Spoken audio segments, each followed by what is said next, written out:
Let's mic देश का मिजाज नॉर्थ।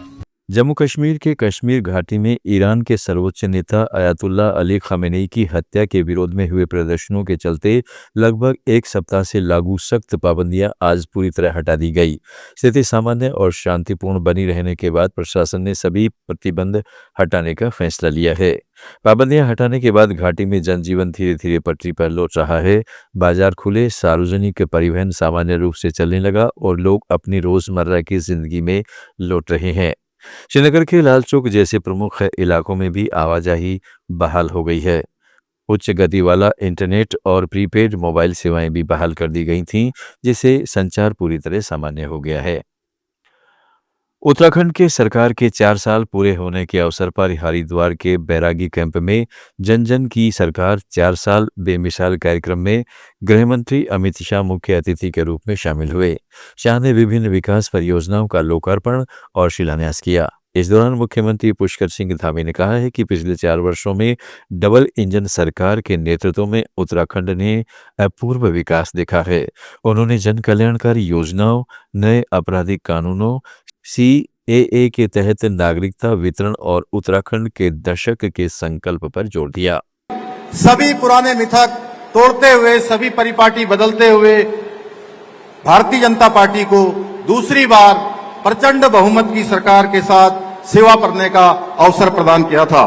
आदरणीय गृह मंत्री जी, ये आपके कुशल सांगठनिक कौशल और अटूट संकल्प शक्ति के बल पर ही आज भारतीय जनता पार्टी न केवल विश्व की सबसे बड़ी राजनीतिक पार्टी है, बल्कि सेवा, सुशासन और राष्ट्र निर्माण के संकल्प के साथ। आरएसएस के वरिष्ठ नेता इंद्रेश कुमार ने मिडिल ईस्ट युद्ध पर कहा है कि हम भारतीय हैं। भारत हमेशा से शांति और बुद्ध का देश रहा है, जबकि बाकी दुनिया युद्ध को पसंद करती है। उन्होंने लखनऊ में मीडिया से बातचीत में कहा है कि दुनिया की ताकतों को सोचना चाहिए कि युद्ध से विनाश के अलावा और क्या मिला है। जब सिर्फ विनाश मिला है तो सभी को युद्ध रोकने और शांति तथा सद्भाव वाली दुनिया जीने के बारे में सोचना चाहिए। उन्होंने अपील की है कि विनाश की तरफ न जाएं, बल्कि विकास की चर्चा करें। जबकि बाकी जगत जो है युद्ध को प्रेफर करता है। मैं यही कहूंगा, दुनिया की ताकतों ने ये सोचना चाहिए युद्ध से विनाश के अतिरिक्त और क्या मिला है। जब मिल ही विनाश रहा है तो सबने ये कोशिश करनी चाहिए। हिमाचल प्रदेश के मंत्री चंदर कुमार ने नए राज्यपाल की नियुक्ति और केंद्र से मिलने वाले फंड पर खुलकर बात की। उन्होंने कहा है कि पिछले राज्यपाल एक अच्छे और सुशील व्यक्ति थे। उनका कार्यकाल भी काफी अच्छा रहा, हालांकि कुछ बिलों पर सरकार के साथ तालमेल नहीं बैठा था। चंद्र कुमार ने कहा है कि राज्यपाल एक संवैधानिक पद है, इसलिए इस पर ज्यादा टिप्पणी करना ठीक नहीं। केंद्र में भाजपा की सरकार है और वही फैसला लेते हैं कि किसे राज्यपाल बनाना है। मुझे अभी के राज्यपाल के बारे में ज्यादा जानकारी नहीं है। कार्य प्रणाली जो है वो उसके ऊपर बात करेंगे। जहाँ तक हमारे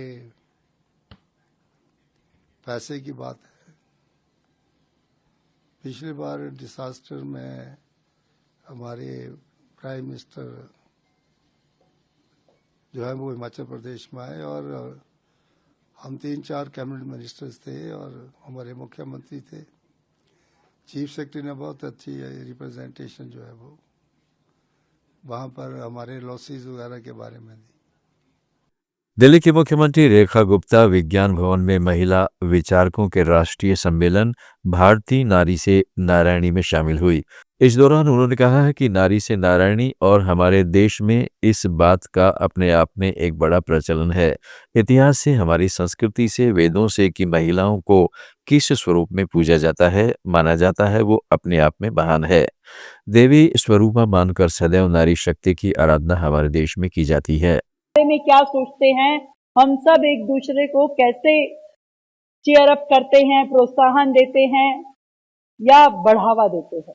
आज मैं यहाँ पर दिल्ली जैसा राज्य जो कि देश की राजधानी है, उसके मुख्यमंत्री के रूप में यहाँ खड़ी हूँ। पर मेरी भी एक बड़ी लंबी यात्रा है। साधारण से परिवार की बेटी, जिस परिवार में 4 बहनें हो और वैश्य समाज की। देश के मिजाज में फिलहाल इतना ही। जुड़े रहिएगा लेट्स माइक के साथ।